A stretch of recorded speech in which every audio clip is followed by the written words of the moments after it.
चुनाव के 2 दिन पहले मिल्कीपुर में क्या बन रहा माहौल, किसकी बादशाहत होगी कायम, इस 3 मिनट की रिपोर्ट में समझिए। योगी आदित्यनाथ और अखिलेश यादव की प्रतिष्ठा से क्यों जुड़ा है ये चुनाव। मिल्कीपुर में हाई प्रोफाइल नेता कर रहे हैं रोड शो। अयोध्या सांसद अवधेश प्रसाद हुए भावुक, तो योगी आदित्यनाथ ने जो बोला वो अखिलेश यादव पचा नहीं पाएंगे।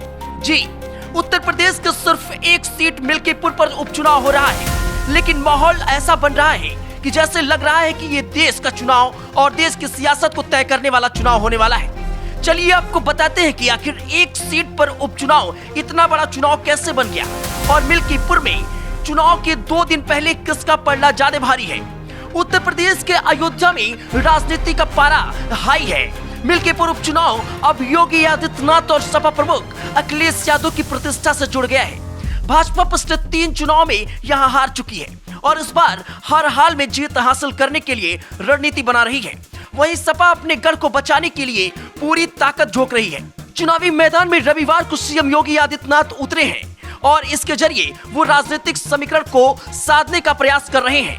मिल्कीपुर उपचुनाव को लेकर सीएम योगी आदित्यनाथ से लेकर भाजपा के तमाम नेताओं ने पूरा जोर लगाया हुआ है। सीएम योगी 24 जनवरी को मिल्कीपुर पहुंचकर जनसभा कर चुके हैं। सीएम योगी के रविवार को जनसभा के बाद सोमवार को अखिलेश यादव भी क्षेत्र की चुनावी प्रचार में उतरेंगे और वे भाजपा की रणनीति को कमजोर करने की कोशिश कर रहे हैं। पिछले चुनावी आंकड़ों को देखते हुए दोनों दलों के लिए ये मुकाबला अहम हो गया है।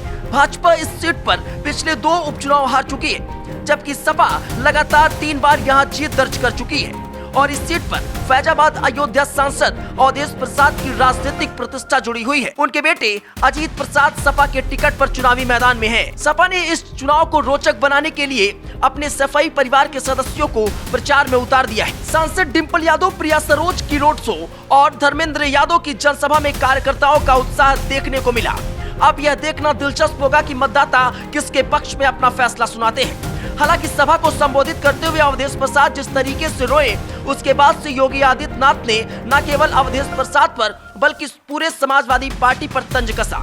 मिल्कीपुर में चुनावी जनसभा को संबोधित करते हुए सीएम योगी आदित्यनाथ ने कहा कि वर्षों बाद अयोध्या में रामलला विराजमान हुए हैं, मगर तब भी सपा ने इसका विरोध किया और इसके बाद सीएम योगी ने महाकुंभ 2025 का मुद्दा उठाया। उन्होंने कहा अखिलेश यादव के सभी ट्वीट इस सदी के सबसे बड़े आध्यात्मिक और सांस्कृतिक आयोजन महाकुंभ के विरोध में आए हैं। उन्होंने कहा कि महाकुंभ के आयोजन में अब तक 34 करोड़ श्रद्धालुओं ने त्रिवेणी संगम में आस्था की पवित्र डुबकी लगा चुकी है। जिस तरह से सपा के फैजाबाद सीट की जीत का देशव्यापी प्रचार कर बीजेपी को अयोध्या की हार को लेकर कटघरे में खड़ा किया गया, उसी का जवाब अब बीजेपी इस उपचुनाव को जीत कर सपा को काउंटर करना चाहती है। सपा अपनी सीट को बचाने के साथ ही हारने पर बीजेपी के काउंटर अटैक से बचने के लिए पूरी ताकत लगा रही है। अब देखना दिलचस्प होगा कि मिल्कीपुर सीट पर इस बार किसकी बादशाहत कायम रहेगी। ब्यूरो रिपोर्ट, भागवा न्यूज नेटवर्क।